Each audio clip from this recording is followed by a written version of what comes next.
Welcome back to this episode of Cope's Corner. I'm your host, as always, Mike Copenhaver, aka Real Mike. You can find me on YouTube, Facebook, and Twitter, all the likes of KOPESKORNER.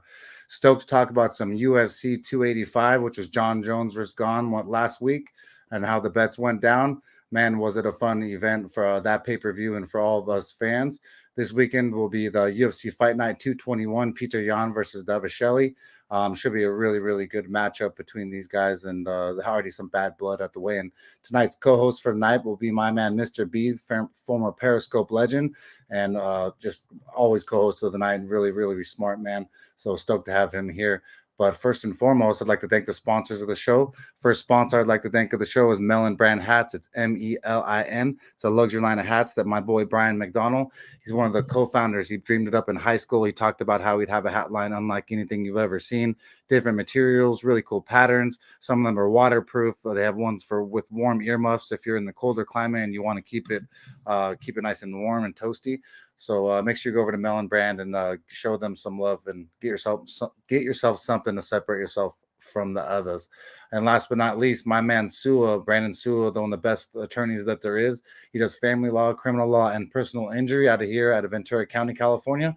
He's got two offices, one in the Simi Valley and one in Ventura, the city of Ventura County, right by the courthouse there. He also does stuff in Los Angeles County and does a really, really good job when it comes to the criminal stuff, especially the person and personal injury and baby mama drama or daddy drama. If you guys got that going on, does really, really good job defending you and making yourself look clean and clear. But my man, Mr. B, how is my dude? Good man, good man. What's going on? What's going on? How you been? Just wet over here in Southern California. We got more rain than ever. It feels like Seattle. It's crazy. Damn, man, that's nuts. We're about to get some. Well, we got some rain going on now. It's supposed to get a little crazy too from Okay. here to like the weekend. Yeah, No snow, just rain for you? yeah. We ain't getting no snow. If Okay. we get snow, it's barely anything. Buffalo and all those other places, they get real good snow. We barely get anything. Okay, so the city of Brooklyn and it never gets too snowy there?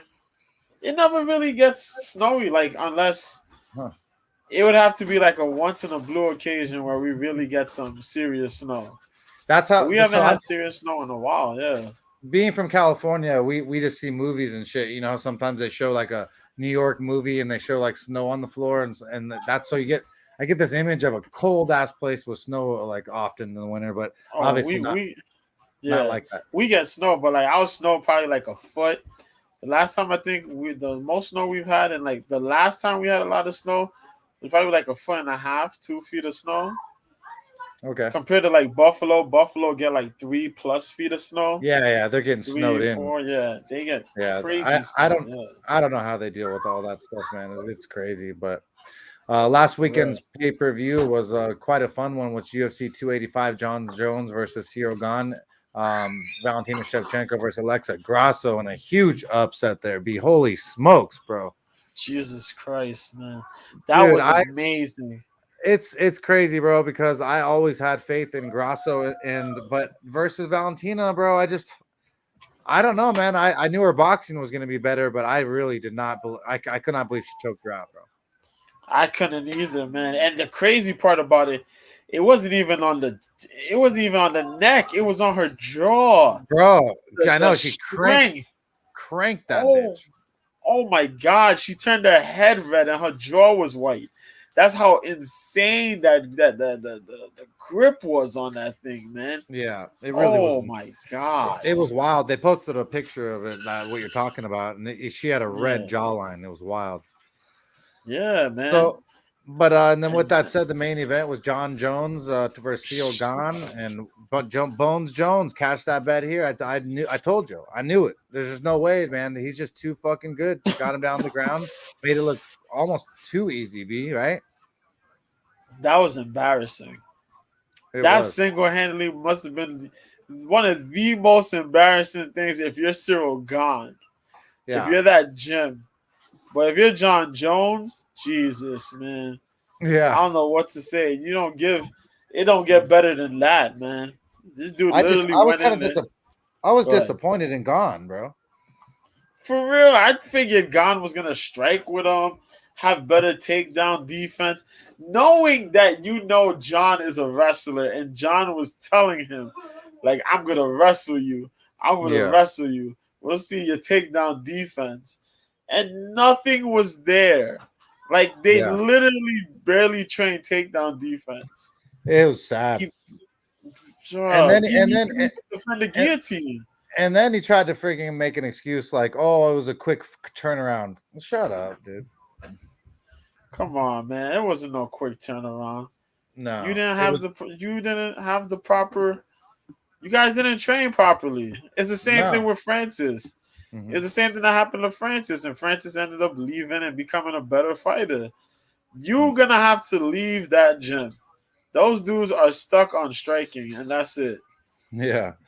And then other show highlights of the night was obviously Bo Nickel. We had two Oh my bets. One god. was on Jon Jones. The other one was on Bo Nickel for TKO KO. He was negative 2,000, so we couldn't really throw down. We weren't throwing down a money line. Everyone and their mother. We did favor submission too, but it was like negative 170.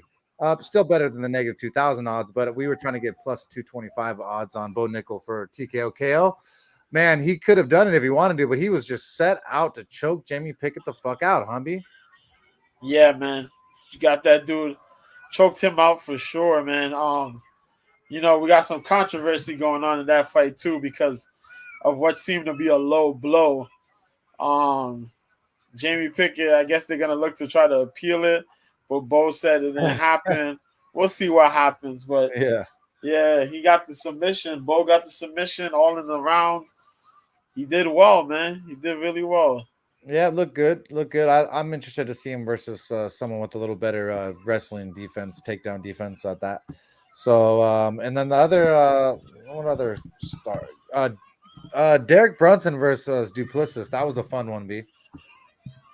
That was good, man. But damn, Der- Derek, man, he don't got the Derek gas. had it. He doesn't have the gas tank to go all the way though. It was bad because he didn't. He had the gas tank, but he was just swinging. Like Yeah. him and Duplessis started swinging, and he was missing, and Duplessis was landing, and then he just like and he just said like forget it. He got pieced up, and then Man, it was. he left his chin out there. Defense was doo doo, and that was it. Other than Yep. that, what about that Shafkat Jeff Neal fight? Oh That man. was fire. Yeah. I mean, Yo, Shavkat though, man, just weathered the storm and left getting dominating. yo, that was crazy though. Props to Jeff Neal, man. They had a good game plan. Jeff Neal and his team that had a good game plan fighting Shafkat. Just Shafkat was able to dig down deep and get Mhm. that submission. Choked out choked out Jeff Neal like Jon Jones choked out Lyoto Machida there with the Yeah. whole drop. Yeah, that was crazy, man. Yeah. So Um, all around though, man, it all was a around the fight was good. Really very good good, card. Yeah. very good night of fights at that, right, B? Yeah, really good night of fights. Respect that. Yep. Yeah. And then yeah. So, but with that said, we had two bets. We cashed one on Jones, and then ended up giving it back on Bo Nichols' prop that I was trying to Hail Mary on the The TKO. TKO. Jesus Christ, fucking Michael. So yeah. So either way, it is what it is. Even night of bets. Really, really fun night, man. I was so stoked to have a bunch of friends over. B. The night felt like it kept going forever, right? B. Because the day started early. Yeah, because the car. Yeah. It was, and so Yeah. it made it fun to have a barbecue because everyone was over. You could just mingle, watch fights, and just it was really really fun over here. So, but with that said, it's not what have you done for me lately, or what have you done for me? It's what have you done for me lately. And this weekend's UFC Fight Night, UFC 211, they call it UFC Vegas. So many fucking names. They just need to stick with one of them. But Peter Yan takes on Marab Dvalishvili, and this is going to be a good main event. B. Oh yeah, I put this background. My bad. I had this background because this is what's going on right now. Bellator 292.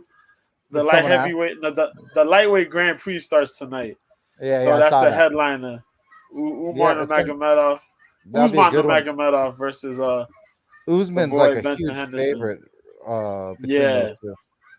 It's wild. Yeah, they What's got the odds? I'll tell you the odds right now on that. It's they got Usman is Shavli. negative 2,000. Jesus So just Christ. straight Yeah. disrespecting Benson. So that should be a fun one to watch if any of you guys want to watch that when it does happen. But we are Word. doing That this that for starts at 10. That's 10 Eastern, 7 Pacific. But yep. we're So we got coming in for this. yep, and we're gonna come This in is what we're hot, here and for. then we're gonna do this, give you some free bets, free leans, and you guys can go and fucking watch some people get knocked the fuck out. But Peter Yan, Right. Rob Dvalishvili will be the main event for this weekend. The co-main event will be Alexander Volkov taking on Alexander King Kong Romanov. It's gonna be a good one between some big old boys. Also, Nikita Krylov versus Ryan Spann and a few others, not many others that you might care about, but there's definitely going to be some opportunities to make some money. Definitely going to be some fun night of fights. So, first fight of the night B is between Carlson Harris versus Jared Gooden B. Correct me, B. You're really good at this. Did one of these guys miss weight? Correct me. Yeah, Jared Gooden did. Jared Gooden missed weight by 6 pounds. Yeah, and he's Yeah. also plus 240 underdog, negative 300 for Yeah. Carlson Harris. He I mean, came in late. Yeah. yeah, I don't know if he's nerves, if he's scared, if he just senses that this is not going to be a good outing. But either way, man, this should be a good one while it lasts. In the sense, both 6 foot, 77-inch reach for Jared Gordon, 76-inch reach for Carlston Harris, and let's dig into Jared Gooden, who missed weight. He's 22-8. He last Yeah. took on Demarcus Jackson, and he won by stomp in round 2. What is that? United Fight League? Where the hell is that at? That sounds weird. Dung Usher, he won by injury round 2. Impa XMMA, he lost to. Yeah. Kind of Yeah. spotty Emphasis record Empire. back and forth. He's been knocked out. I don't like that. He's been knocked out twice. So I'll hold that against Jared Gooden. He's already got a nod against him anyways in this fight versus Carlson Harris. Carlson Harris, 17-5, 35 years old. He last took on Shavkat Rakhmonov and sadly got his ass beat round 1. But Shavkat's been fucking whooping everyone's ass, and they fed poor Carlson Harris to him, and this is kind of his reward for taking that fight. Then he fought Impa. He won by ground strikes round 1. Christian Aguilera, Anaconda Darce choke. Really, really cool. Long. Good striking, good, really good on the ground. I mean, obviously, I'm going Carlson Harris here. I don't have a lot to. I don't want to hold. I guess I could hold it against him. Shavkat knocking him out. He's lost twice to strikes. Don't really like either of these guys, to be honest. Don't see a bet here. I'm gonna lean Harris, but I don't. Nothing. No tinglies here. B. What do you got? I'm gonna take Carlston Harris. I'll take Carlston Harris as well. I do like Jared Gooden though. Big props to him. He had that really good fight with Alan Joban. The thing with that I'm gonna take though is that it's a late notice fight for Jared Gooden. Jared came in on like really late notice because he was supposed to fight Abu Bakar Nurmagomedov. Yeah. Yeah, and that dude fell out like in the last week or early this week or some shit like that. So Gooden came in. They called up on late notice. He came in the fight. He strikes really well. I like his little left. He got a nice little hook, nice little KO hook. Pretty solid power. Kind of punches in pretty good combination from the time to time. The fight IQ is a little questionable sometimes. He fights like on his level. If you move him up upper level talents, you don't really beat them, but he fights really good like on his level. Carlson's a good fight for him. Um, he doesn't really go into most submission wins. Really, he has submission wins, but like his submissions are mostly about like I hurt you, I'm gonna get you down, and that's what it is. You know what I mean? The majority of the stuff, not really a lot of control on the ground necessarily. Most of his fights most of them recently have been by standing finishes. I'll take Carlston because Carlston got a big wind-up punch. He does pretty good for himself. It's just that Carlston got to set up some of his punches, and I think Jared Gooden is going to be there for Carlston's big overhand punches. So I'm gonna take Carlston Harris. Harris has been more prepared for the striker / wrestler guy, but I think he'll be more than enough to handle Jared Gooden in this one. I can see a possible second round finish here, but yeah, I'm gonna take Carlston Harris. Yeah, I think you're right about the finish. I think somehow Jared Gooden kind of gives his all, gets gassed, especially showing up late, and then gets finished by Carlston Harris later, round 2, round 3. Kind of like you just said, Mr. B. Next fight of the night should be a decent one between some 125 pounders. Tyson Nam takes on Bruno Silva. How many times has Tyson Nam fought in 125? B, is that his normal weight? Yeah, that's his normal weight. Okay, he looks. Is his normal. He looks suck. He looked different at the weigh-ins. Am I wrong? Yeah, he did look really like sucked in. I'm trying to see how he's gonna look when he hydrates. I did see him at weigh-ins. I see it and I was like, I never really like take the look to really look at him, but yeah, he did look quite sucked in, man. That's a big 125er. Didn't even look like himself. Yeah, it's a big ass 125er. Mm-hmm. People forget that he's big for 125. But yeah, he's been in it for a minute. But yeah, so you want to break that down for us first, B? Oh sure, we can do that. Tyson Nam, man, that's the dude, dog. 39 years old, 5'7", 68-inch reach. Currently riding a 1-fight win streak, representative Sports Live. The man got 13 wins by KO, 1 by submission, 7 by decision. But he's been knocked out 3 times. Never had a submission loss. And 9 of his losses are by decision, which is always telling because he has a problem with not pulling the trigger. He can box. He has ridiculous power, but he tends to hesitate pulling the trigger. The last fight he had was against O'Day Osborne. If y'all remember, O'Day jumped with the long-ass super telegraph flying knee, and they got caught with the right hand and got put to sleep. Slept. Before that, he got outworked and outstruck by Matt Schnell in a split decision loss. He beat Jerome Rivera, bum-ass Rivera, the dude from the Contender Series. Don't know why they ever wasted time giving that motherfucker a contract. We used to talk so much shit about him. Exactly. He beat him. He beat him up. That was a waste of space. Zaruk Adeshev, he beat up. He knocked him out 32 seconds in round 1. Then he lost to Kai Kara France and Sergio Pettis, which lets you know exactly that, he got problems with strikers, high-volume strikers who can actually strike and just work them. But he's going up against Bruno Silva. Bruno Silva is 12-5-2. Bruno Silva, if I remember correctly, I think he's been training with Henry Cejudo for quite some time. Dope dude out of Brazil. The Bulldog is his name. 32 years old, 5'4", 66-inch reach. Fight ready MMA. Currently on a 2-fight win streak. 5 wins by KO, 3 by submission, 4 by decision. He has been knocked out and subbed once. 3 losses by decision. I don't like that, B. That's why I brought it up. Victor Rodriguez beat him up. Last time he beat Victor Rodriguez round 1. Right cross ground and pound. He beat up JP Bays. That was the one-handed ass whooping that he gave JP after JP couldn't quite get his grappling together.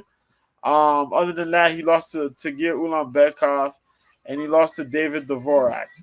Both of those guys are really good grapplers, so respect it. And David Dvorak, he kind of strikes and grapples, so he's kind of a confused guy to work with. But, Bruno Silva tends to work pretty well, man. If anything, I'm going to lean on the side of... I probably lean towards the side of Bruno Silva on this one. I probably will.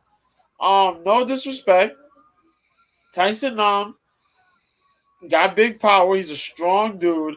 I think Bruno Silva has shown, even though JP is not a big deal of a fighter, you know what I mean?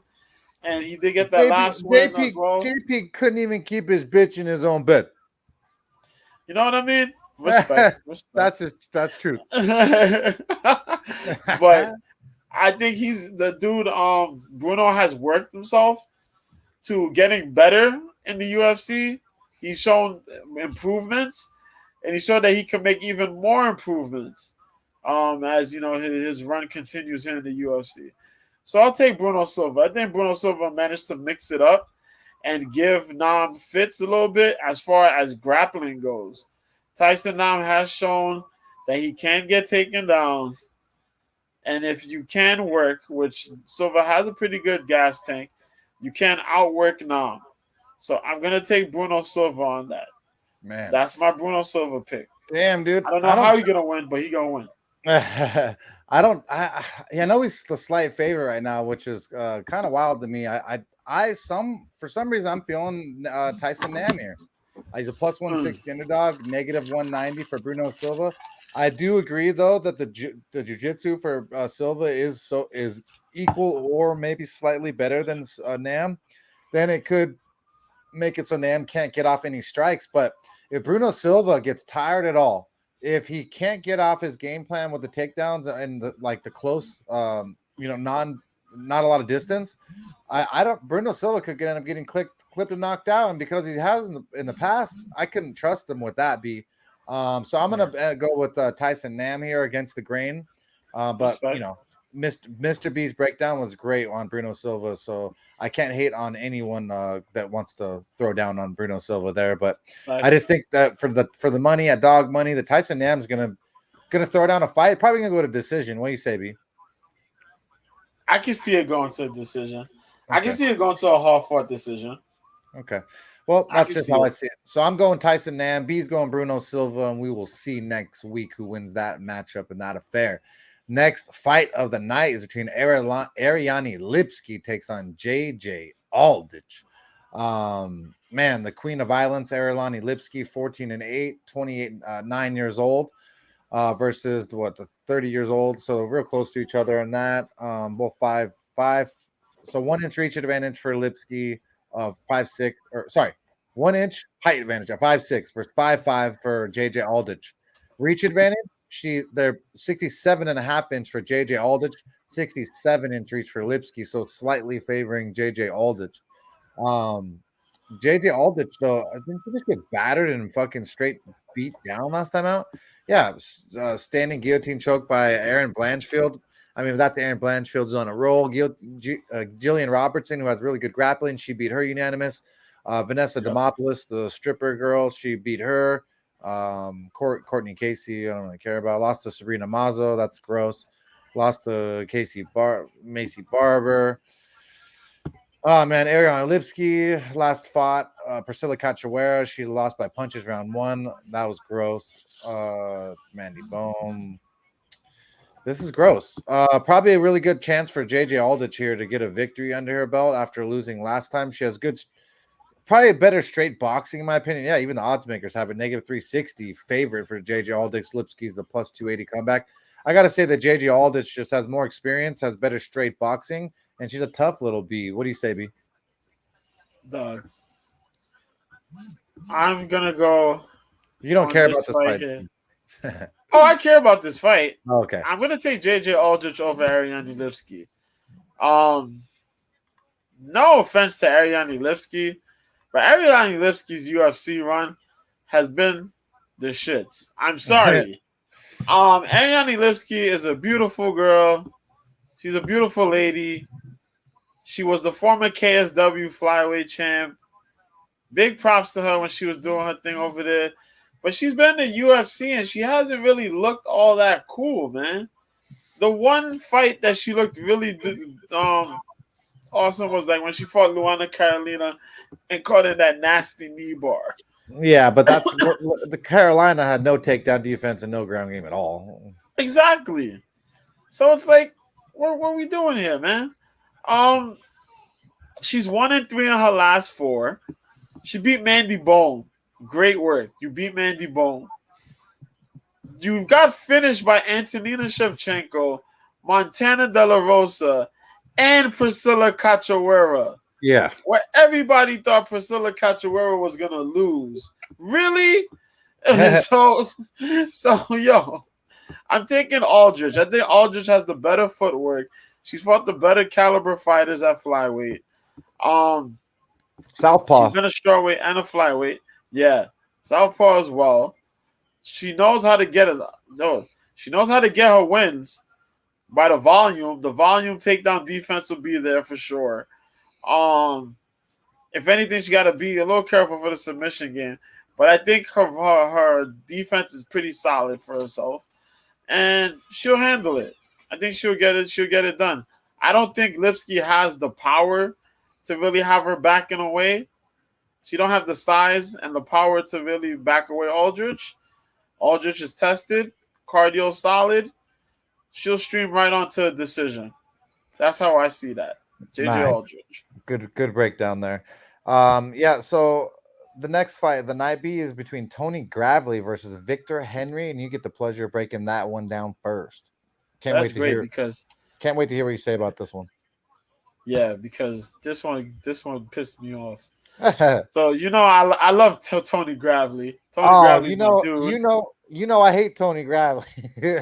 Exactly. That's why. That's why I laughed when I was thinking about this fight. I said, "Damn it, Mike hates this dude, and I love this guy." It's epic. And I'm like, it's funny. It's funny because he ain't on that Dom Cruz level, but he close. Word. Because I picked Gravely, you picked Nate Maness. And Nate Maness knocked him out after he dropped Nate Maness in the first round. I was so happy. Then we both picked him, I think. We both picked against him when he fought Javid Basharat. That's the funniest shit about it, though. Yeah. So we got Gravely, right? Yeah. Now Gravely's out of ATT, 31 years old, 5'5", 69-inch reach. 10 wins by KO TKO, 3 wins by submission, 10 by decision. But he's been knocked out once, submitted 5 times, 2 by decision. He lost to Javid Basharat last time out. Unanimous decision. Javid Basharat managed to outwork him. The takedown defense was on point. Just beat him up on the feet. He knocked out Johnny Munoz. Simon Oliveira, he beat by unanimous decision. Nate Maness, he got knocked out by. Anthony Burchak, he beat. What's the deal? Gravely Caressel. Gravely's improved on his striking. Gravely does have a little bit of defensive flaws, striking wise, because he's still trying to get it together and trying to blend the striking and the grappling. If he over grapples, he gets tired. So it's kind of like, what the hell? I'm still trying to blend it. Kind of like Miles Johns almost. I think he has a slight better gas tank than Miles, though, but that's just me. He's going up against Victor Henry. Now, Victor Henry, he came in with the debut, had the upset against Ronnie Barcelos, 22-6. Oh, yeah, that was 35 years old, 5'7", with the 68-inch reach. Representing UWF USA, Josh Barnett's gym, where he has 6 wins by KOTKO, 6 wins by submission, and 8 by decision. Is that right? 6, 8. Yep. But he's never been knocked out or submitted. Only lost by decisions. So he lost to Rafael Assunção last fight out. Beat Ronnie Barcelos unanimous decision. He beat a lot of these other folks in Ryzen and Alex after other regional places. The dude has crazy cardio. He can outpoint people on strikes. We've seen that with Ronnie Barcelos. He did get hustled by Rafael Assunção because Rafael Assunção threw little, but with the little that he threw, he made sure to be precise in the striking and blend it with the takedowns and a lot of good control on Henry. Henry got to come out, I think, and do the same thing with Gravely. Gravely, though, is going to be coming out kind of like a Assunção, where he's not going to throw as much, I think, but he's going to go for a lot of the wrestling. Usually, I would lean on Gravely. Gross. Not just because I like Gravely, but based on the skill set. I like his control with his wrestling. But if Victor Henry gets busy early and often, I think he could cruise this shit to a decision. Probably a late submission. Um, I might go Victor Henry here. No. I might go Victor Henry here. You're going Henry? I might go Victor Henry. Well, I'm going Victor Henry for sure. We know this. I mean, I try my best to break it down evenly even if I don't like someone, because I bet on Dominic Cruz before and won, and I don't like him. With this here with Gravely, I think he's not only can get submitted, I think he gets straight knocked the fuck out when his game plan doesn't go the way that he think he needs it to be. Right now the odds makers have Victor Henry -150 favorite plus 125 comeback. I like it, man. I'm gonna fire down on Victor Henry. I'm throwing down 1.5 units, $150 down on Victor Henry to beat Tony Gravely. I just feel like he's better all around. I think the decision's there, but I think that he could finish him, just like you said, B. Whether it's Tony gets tired, can't implement his game plan, gets clipped, gets submitted or knocked out on the ground, or after being stunned standing. So I really like this fight here for Victor Henry. I like the odds. They're not too far out of reach. And I'm not just hating on Tony Gravely, even though I can at times. The next fight of the night, B, is between a newcomer, Cedriquez Dumas. Is that right? Cedric? Yeah, Cedric Dumas. Yeah. Cedric Dumas. Is that better? Versus Josh Frem. And this is another dude that missed weight, correct? B, the newcomer. No, he made weight. Did he? Yeah. Oh, okay. Then I was wrong. Okay, I don't know why I thought. Yeah, it was what's his name, Ricardo Ramos, that missed weight. They canceled the fight. No clue why I was thinking this one. Just don't know much about this kid, other than the fact that he's 7-0. A lot of people are real high on this kid, Cedric Dumas. What's it called? When he finishes, he's got the ability to do KO, TKO, and submissions. Lately, though, he did a guillotine choke on his last dude, but the records of the people he's been fighting are non-existent. B, they're all in the single digits, all nothing to write. Yeah, they're all regional guys. Guys. So got a lot of amateur. He's got a lot of amateur fights too, and so I give him credit for that, dating back to 2018. Man, like I said, I don't know much about him. They bring this kid in because they obviously see something special about him. If he's a finisher, they don't usually give guys in the regional scene this big of a fight. Josh Frem, 29 years old, at least been here before in the UFC. Last fought Cheshawn Gore, got choked out standing. Anthony Fluffy went to decision, which that was somewhat impressive because Fluffy has been tough. Yeah, that's his stunt in the UFC, and this is his easiest fight that he's getting is Dumas. Right now, odds makers, who do they got here? Dumas is -230. Really? Wow. This kid must be fucking really spectacular. Plus 190. I mean, there's something special with this Dumas character. I don't know enough about him, but he's obviously got some talent. He's finishing, and they see something to bring him here to show us him. I'm going to go Cedric Dumas only because I'm feeling something tingly. Don't know anything. And Josh Frem ain't the toughest kid in the book. But who you got here, B? This is a tough one for me, man. What up, Kick Cedric Your Bash? comes from the... Oh, what up, dude? Cedric Dumas comes from the Contender Series. Before that, he was fighting a little bit regionally. On the Contender Series, he damn near knocked out the guy. Then proceeded to beat the guy up some more and put him in a submission. Nice. That's what happened. Yeah, he fucked that guy up really bad. I think I saw that somehow in a highlight. Yeah. Before that, he was a little bit on Icon fighting. Other than that, I don't know nothing else much about him.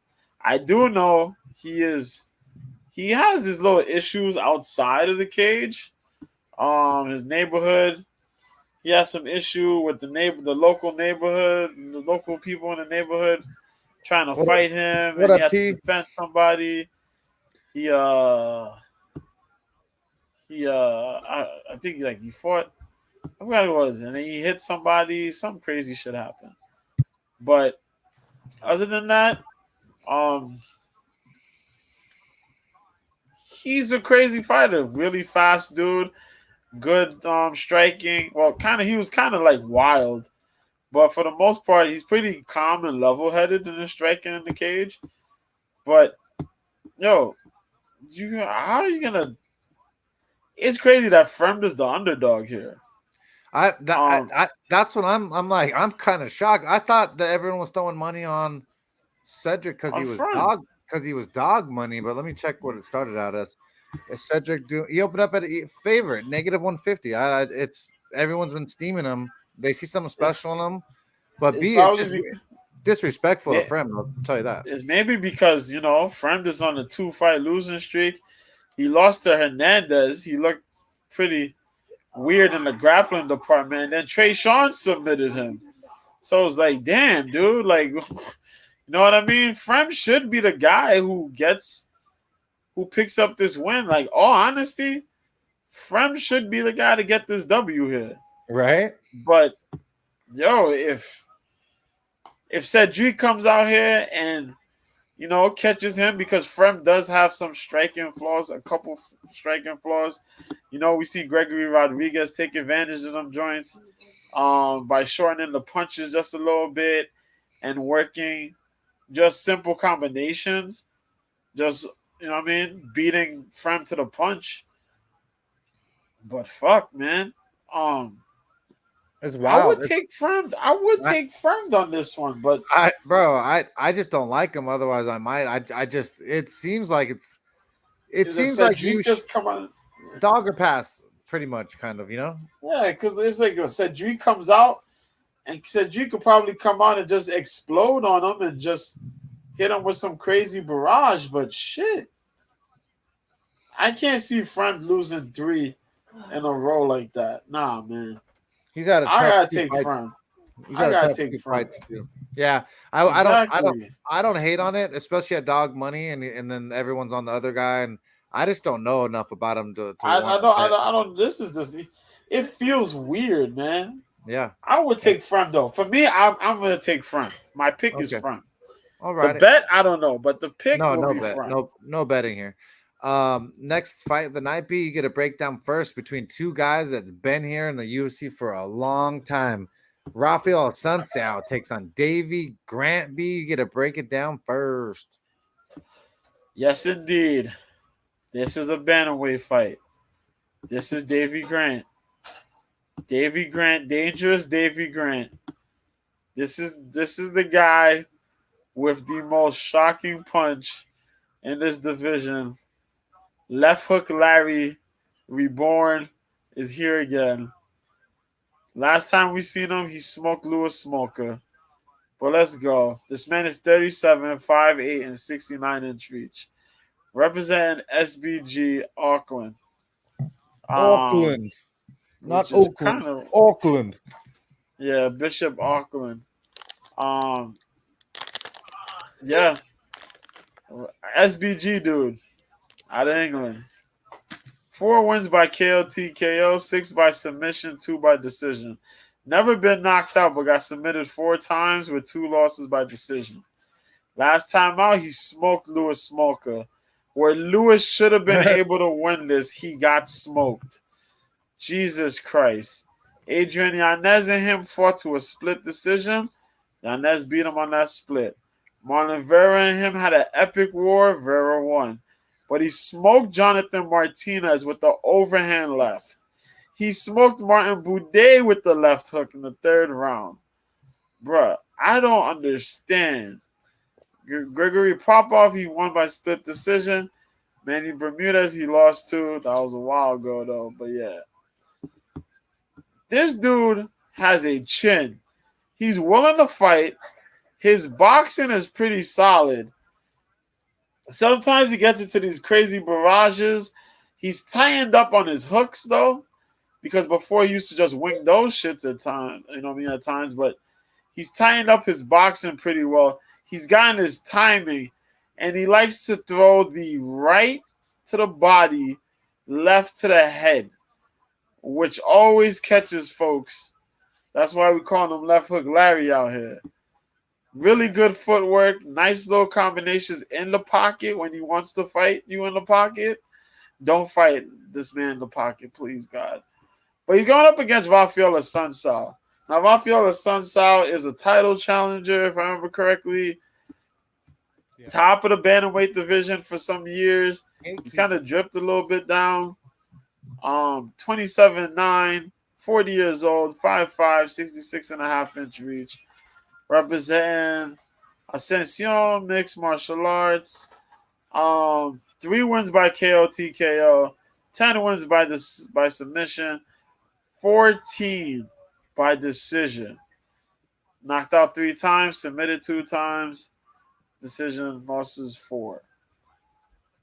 He went through a 4-fight losing streak, but the last time he fought, he finally got a win against Victor Henry.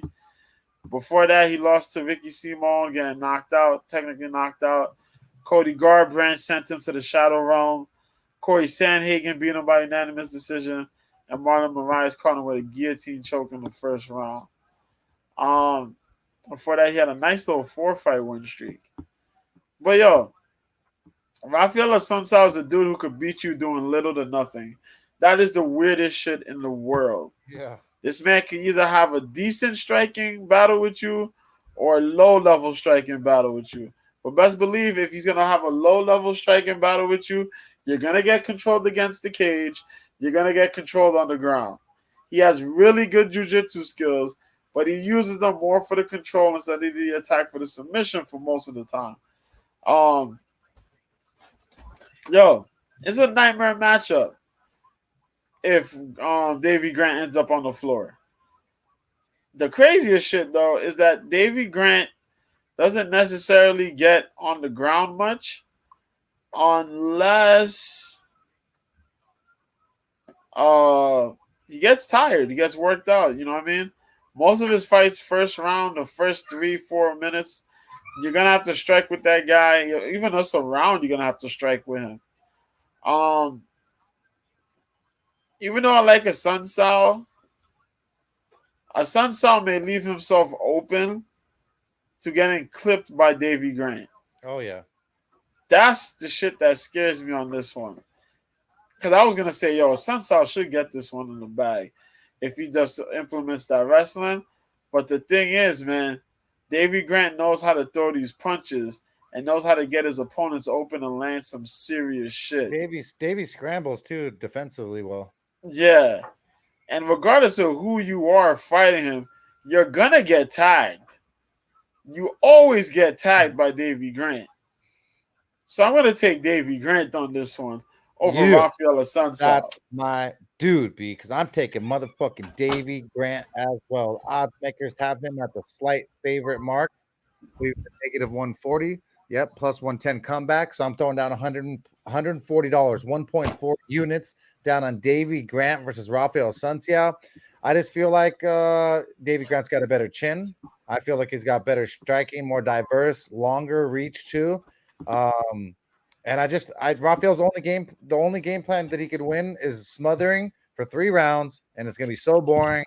And if he wants to win like that, then fucking touche to him. But I fucking just feel like this is a fight here for Davy Grant to implement his game plan. Younger, stronger. He's been doing better, more of recent. So, like Davy Grant here, I'm glad that you do too, B, because I was wondering what you were gonna say about that one. The next fight of the night is between Carl Williams versus Lucas Brzeski. What the fuck are these? Yeah, Lucas Brzeski. What the fuck? Yeah.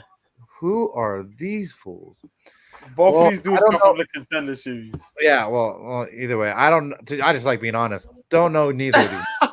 Cool enough. Cool enough. 8-2-1. The height 6'4" for Lucas, 6'3" for Carl. 78.3 reach for Lucas, 79-inch reach for Carl Williams. So about the same reach is going for them. Carl Williams, 7-1. He likes to win by KO, TKO, and decision. He's got a submission weakness if he does lose, lost by triangle choke. And Mr. B knows I absolutely despise that. Lost by armbar before in an amateur career. One decision on the Contender Series. That seems weird that you're even here then. Lucas Brisky, what does he do? Last took Warren Boudet and he lost a split. Well, that's not bad. It's not fantastic, but Boudet's been around this game for a long time. He's lost the punches too, so these are both as disgusting to me as each other. Odds makers have Carl Williams as the favorite. What was that? Oops, sorry. Carl Williams is the favorite at a -240 plus 200 comeback for Brisky. Man, for both these guys to have lost before in ways I don't like, and this is heavyweight, right? Yep, this is a heavyweight fight. And Brisky, I don't like that Brisky wins by decision. That sounds so boring. Last 4 fights, he's won 3 decisions of 4, and that's just like blah. I'm gonna go Brisky and take the underdog and say that it's always a coin toss when it comes to these fights at heavyweight. I don't have a reason to bet on. I'm not betting it. I don't know, man. Both these guys don't have that much skill. Don't have that much on their record for me to show. They haven't beaten people that impressed me. I just think that Bresky going to a decision with Bidet just gives him a little more experience. Maybe, I don't know. Don't even me on this fight. I'm garbage right on this one. This is I don't know anything about these two. B, what do you have something to say about this that's worthwhile? Because I'm worthless. Worthless. I'm gonna go. Hate when I don't know fucking at least one of the fighters. I don't know neither of them. I'm just gonna be straight out honest. Don't care. This is this is low. This is really low tier heavyweight MMA. Both of these guys are gonna be making their UFC debuts, I guess. The official UFC debuts here. Carl Williams mainly wrestles, a lot of wrestling, control. That's how you're gonna mainly get a TKO. Either he's gonna charge at you, you're scared of the takedown, he knocks you out, or he takes you down and gets some ground and pound of some sort. Lucas Bresky is an interesting guy because he doesn't look it, but the guy really has good cardio, and he's willing to fight out of positions. I like him. I'm going to take him. I like what I see from the Contender Series. Go back to a couple of his fights. The guy could strike pretty damn well. He defends things for the most part pretty damn well. And his cardio carries him through. He has really good output for a heavyweight as well. Very good power. Not to say Carl Williams. Carl Williams is explosive, but going to be wrestling for the most part. He is from American Top Team, so take that into consideration. But I'm going to take Lucas Bresky. I haven't seen nothing really special from Carl that makes me say, oh, shit, this guy. Oh, B, look at that. I didn't even know shit about these two, and you said the same thing, and you know a little bit. Hilarious. So it's like, I'm going to take Lucas Bresky. Yeah. Yeah. Lucas Sorry Bresky. for that break. Sorry for Poland that break, power, guys. Polish power. Yeah. Don't bet that fight. That's the lowest fucking class shit I've seen. The next fight, it's man, does it get much better? Yeah, we got another two other guys that said one did make their debut. Anton, I know him. I think maybe right. He fought one. Jonathan Almeida assaulted him. Yeah, Christ, dude. Anton Turk. I'm glad I don't have it first because I don't. 2 back-to-back fucking shit. Mr. B, you got to break it down first. Then Vitor Petrino takes on Anton Turkel. Yeah, man. Let's go. So we got Icao Victor Petrino, who's 7-0. He comes out of the Contender Series. He's 25 years old, 6'2", with the 77-inch reach, with a 9-fight win streak. Heavy-handed, huh? Yeah. Yeah, pretty much. He got his amateur record. his amateur record. He was 4-1 as amateurs, and for the most part here, yeah, he's 7. Um, straight up KOs. All of them mostly KOs. The one decision win. Most of them are in the first 2 rounds, within the first 2 rounds. So he pretty much comes in, measures those bombs. A lot of his stand up, he got really good. His striking is okay. But he has really good power. He has really big power in his punches, in his strikes in general. But that's it. Outside stuff, nothing big time here. And he did good on the Contender Series to get his knockout. You know what I mean? He struggled a little bit, but he got his knockout. And you got the Pleasure Man, Anton Turkali. Yeah, Anton Turkal. Yeah, is it? Turkal or Turkali. You're better than me. 8-1. 26 years old. 6'4" with the 78-inch reach. I like his reach. I also like his game. Out of this GBC, the GBG MMA, he strikes, but he's also a really good grappler. Unfortunately, as we did mention, he fought Jalton Almeida, which was horrific. That was such a one-sided ass whooping. That was really, really depressing. It was. But other than that, a dude got 5 wins by KO, 2 by submission, 1 by decision.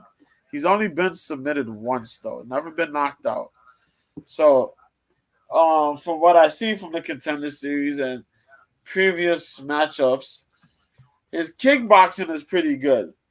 But his sneaky bread and butter is his grappling game. His grappling game is the shit that he needs to stick with in order to get this win here. I think Turkali's going to come in here, implement that, use that a lot better this time around.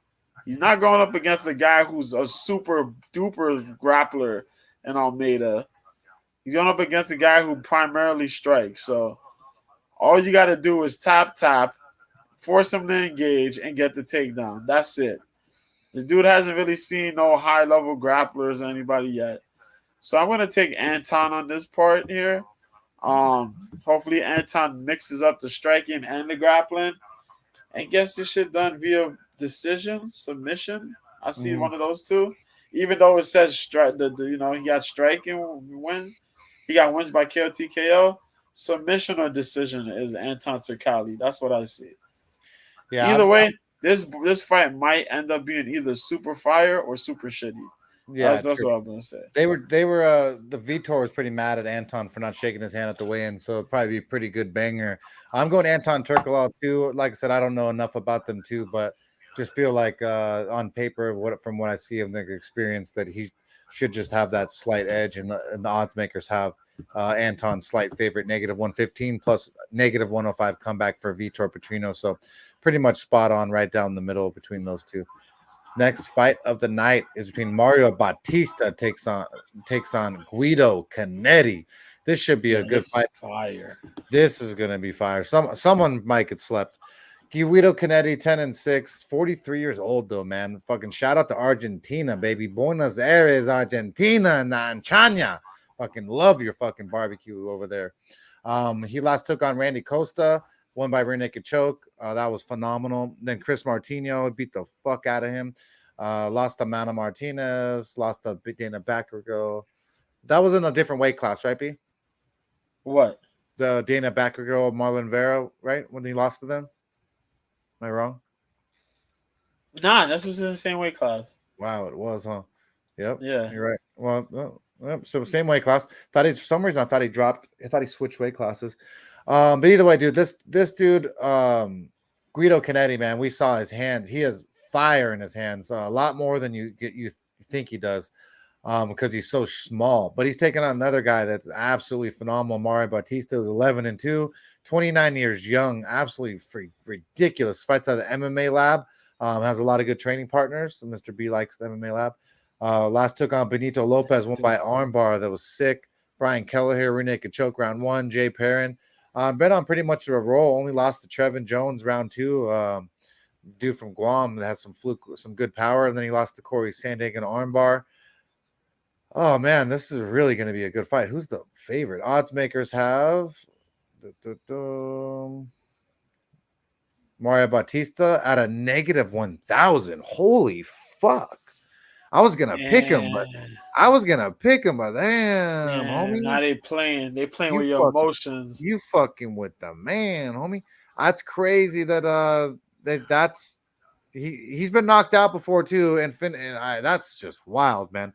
I was gonna pick Mario Batista just off of the weigh-ins and everything, and just this game and young youth athleticism, but not that number. No fucking way. I'm going dog or pass. Gotta back the Kennedy and hope that his power can somehow get through and his a lot of experience. B, what do you say?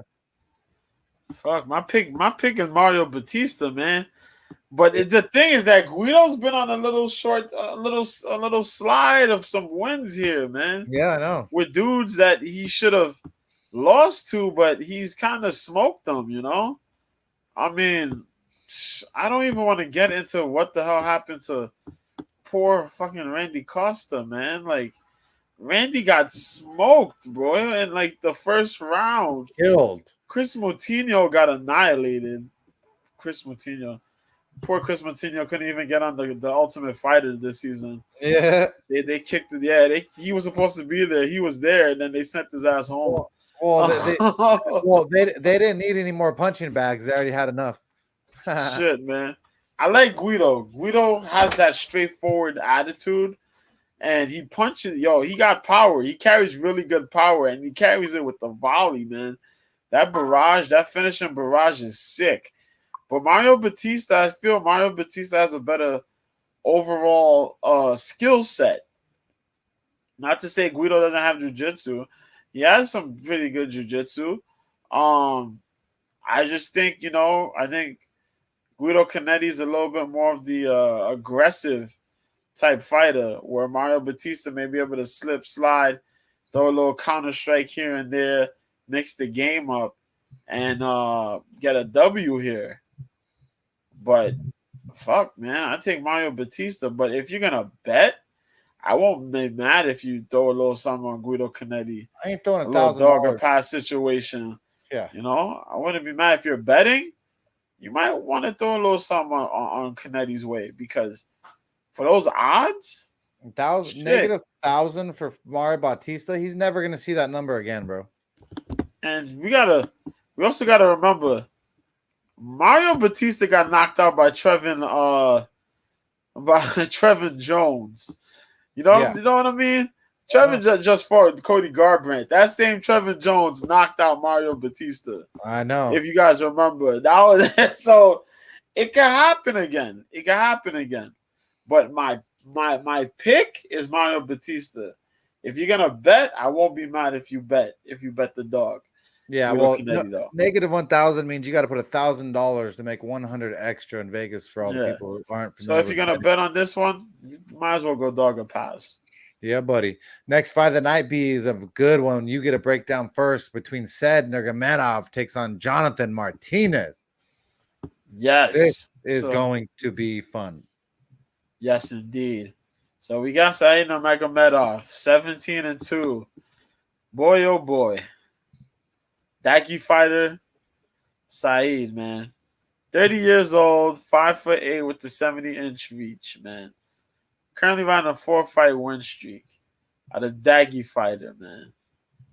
4 wins by KO, 5 wins by the submission, 8 by decision. This man's only has 2 losses, and they're by decision. I'm telling you right now, I'm picking Said Nurmagomedov to win this. Oh, I am too. Sadyokub Kakramanov beat this guy for the whole first round and out-grappled him. He manages to come out of nowhere and sink in a guillotine choke in the second round and submit that guy. Gave Kakramanov his walking papers. They released Kakramanov. Douglas De Silva lost. And that's the big little Hulk Brazilian dude that's in that division, in the freaking bantamweight division. Cody Stamann, he submitted that dude in 47 seconds. Mark Striegel, he beat that dude up in 51 seconds. Yo, and Ronnie Barcelos is one of the two guys to give that man a loss. And Magomed Biblualata. There you go. That's a tough one. Both of those dudes gave him decision losses. Other than that, in his pros. Other than that, this dude could strike. He strikes really well.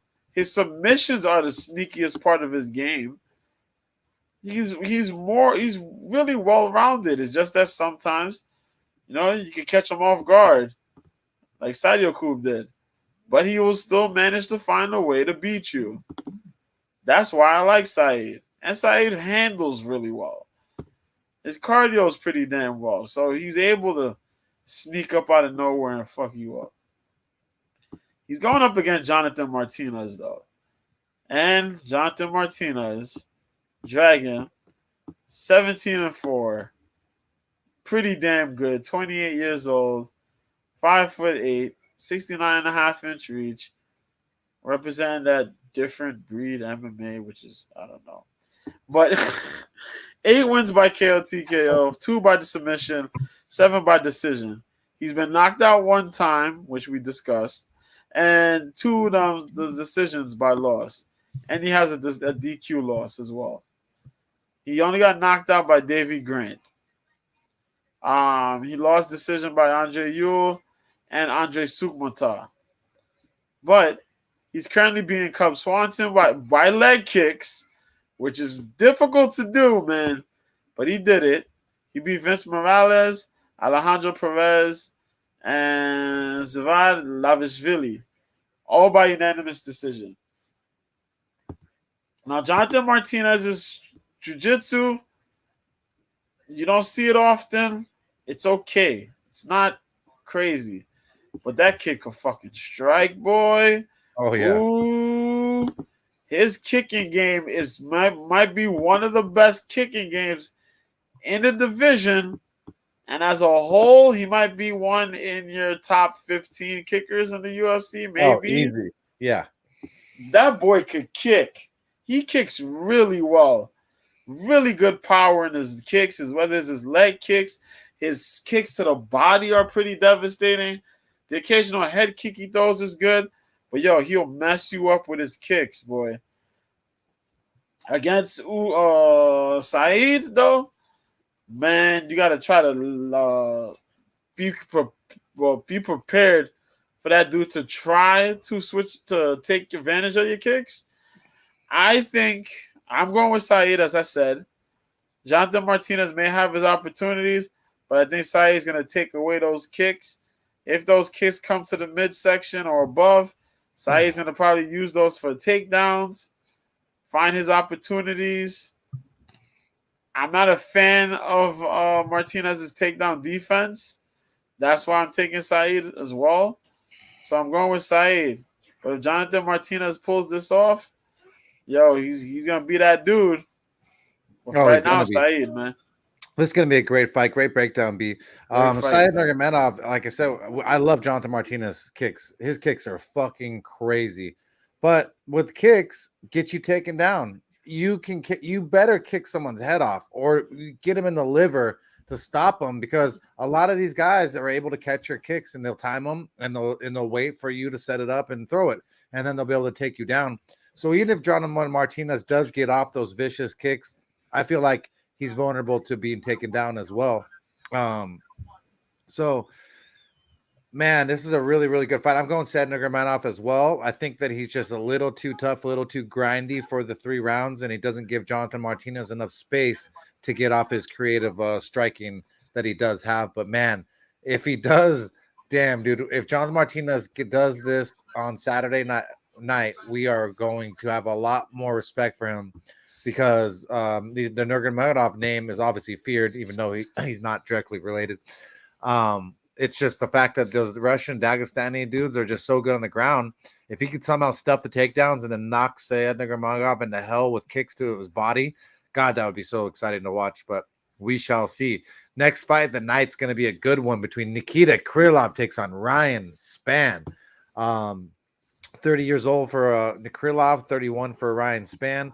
6'5" for Ryan Spann with an 81.5-inch reach. 6'3" with a 77.5-inch reach. So a huge reach advantage for Ryan Superman Spawn. Only thing with Ryan Spann that I don't, it's like doesn't have enough experience for me to ever fully get on him. But fuck, dude, he knocked out Reyes, Kutlaba. Like I was one. I'm like Anthony Smith lost rear naked choke to so easily. That's the one that really gets me. Hammer fist by Johnny Walker. These are big boys though, so it's hard to look down on him for that. But he's taken on a very, very diverse striker in Nikita Krylov and a really good mixed martial artist at that, even on the ground. I think Nikita Krylov can finish just not only standing, but also possibly on the ground. That's how good he is. But, man, I just maybe don't have enough respect for Ryan Spann. I feel like this is a showcase easy win for Krylov. I don't know. Maybe I'm disrespecting Ryan Spann, and I'd hope that maybe I am and we get to see something different. But I'm going with Nikita Krylov to absolutely dominate the younger, the guy with a little less experience, because Krylov's been in the game for a long time. -170 favorite right now. Odds makers have him. +145 comeback for Ryan Spann. I got to go with Nikita Krylov, the minor, to do his damn thing. What do you say about it, B? Yo, so I hear what you're saying. Uh-oh. I respect it. Uh-oh. But I'm going with Ryan Spann, man. Oh, you dirty man. Ryan Spann, dog. You dirty. Ryan Spann, my Fortis MMA dude. I've been riding this wave since LFA. I'm a fan of his. And I respect Nikita. Nikita has come a long way. He's leaned up. His Kyokushin karate is really damn solid. His jiu-jitsu has leveled up quite well. And he's pretty strong. He's put on some really good strength and conditioning on that body of his. But I'm going to take Ryan Spann. When it was a 5-round fight, I was a little worried. But I said Ryan Spann. Now it's a 3-round fight. How dare you? And it's at 215 pounds. That's a great point, B. Fuck, 5 rounds would have been really nice for Krylov. So I'm going to take this dude. I'm going to take Ryan Spann. I think Ryan Spann got it in him for 3 rounds. I think whatever he trained for the 5 rounds, he can apply here to the 3 and do the damn thing, man. Ryan Spann's jiu-jitsu is a little underrated. His striking is really damn good, though. He kind of got crazy, but he's learned to tighten it up a bit. I'm going to take Ryan Spann here, and I think Ryan Spann gets it done within 2 rounds. Holy shit. You're saying he's going to finish my boy. He's wild, folks. He's wild. But yeah, we're Spann about to step up in the world. We're going to see some black on white crime or white on black crime this weekend in this fight, because someone going to have a fucking bad day.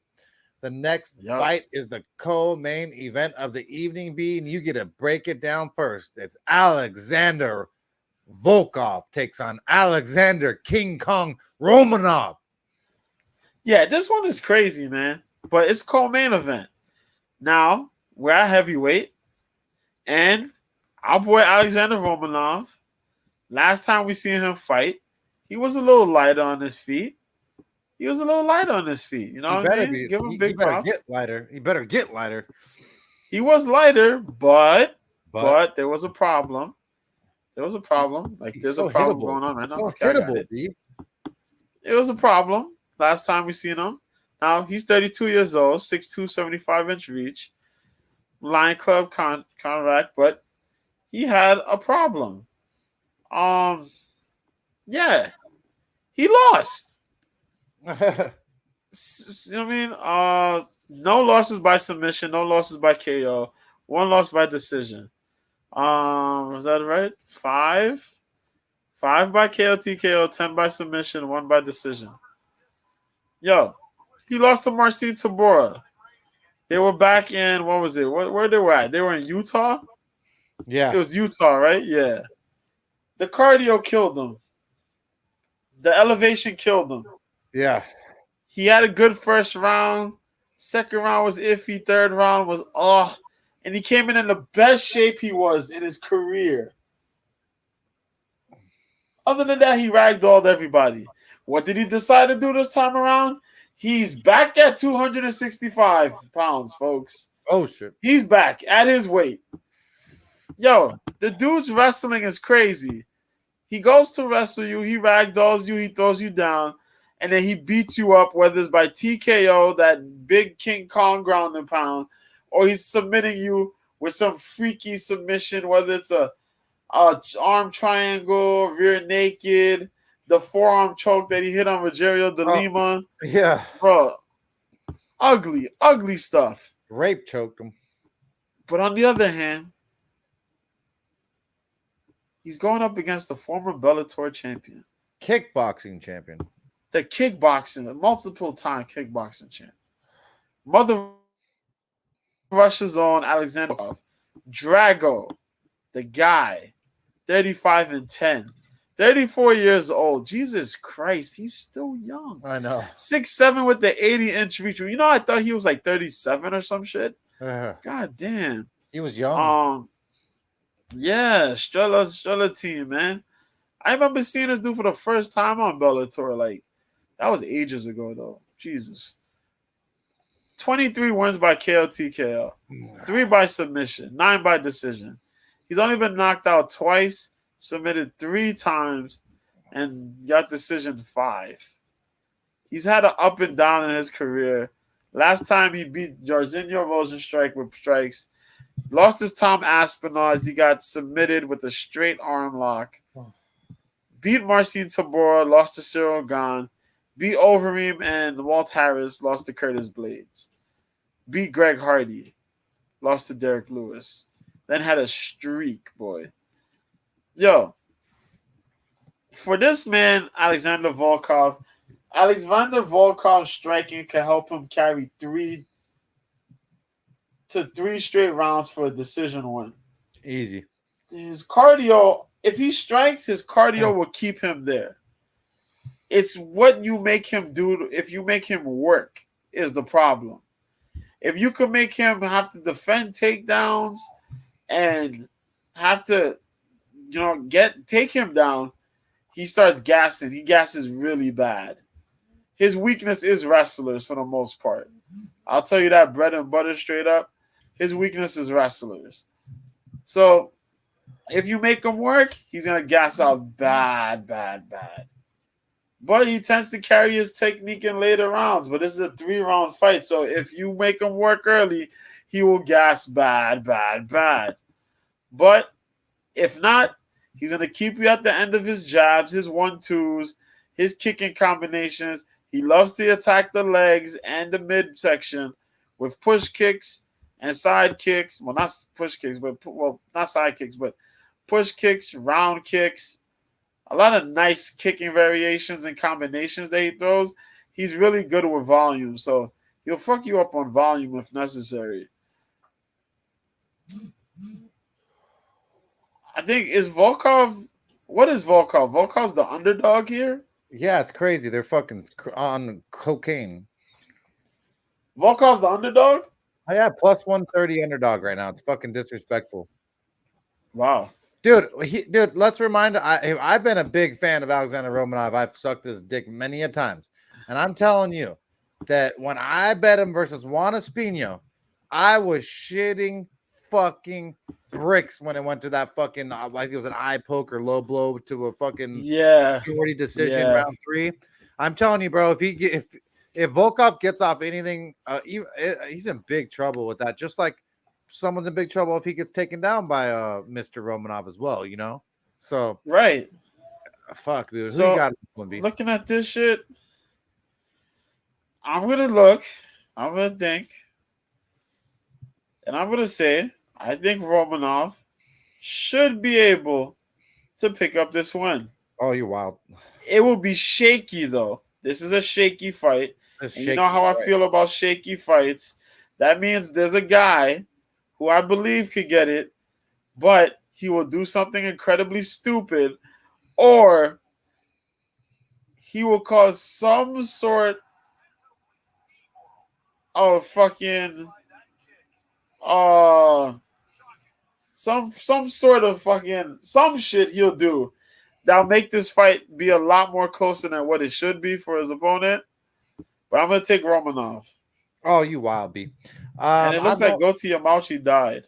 I'm MVP going might have with killed Goto Yamauchi. Alexander Volkov, bro. I just experienced the length, the fact that Volkov has kicks, especially front push kicks. So if Romanov comes at him, he could throw a kick straight at him, possibly like Spartan 300 kick. He could knee fucking Romanov in the face. But man, I am scared of a possible takedown from Romanov because it is that fun. Round one is going to be fucking wild.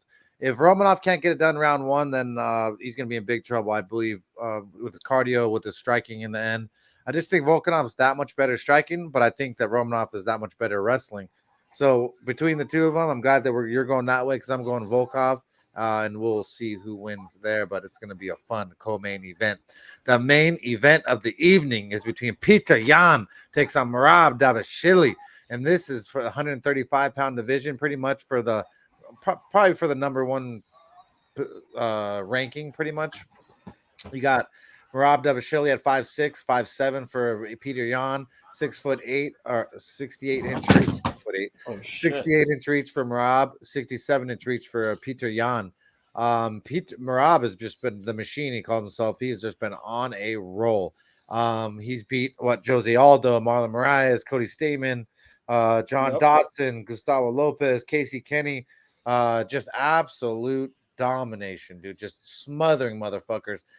Peter Yan, he's been kind of stalled out, pretty disgusting. He even got close with Sean O'Malley.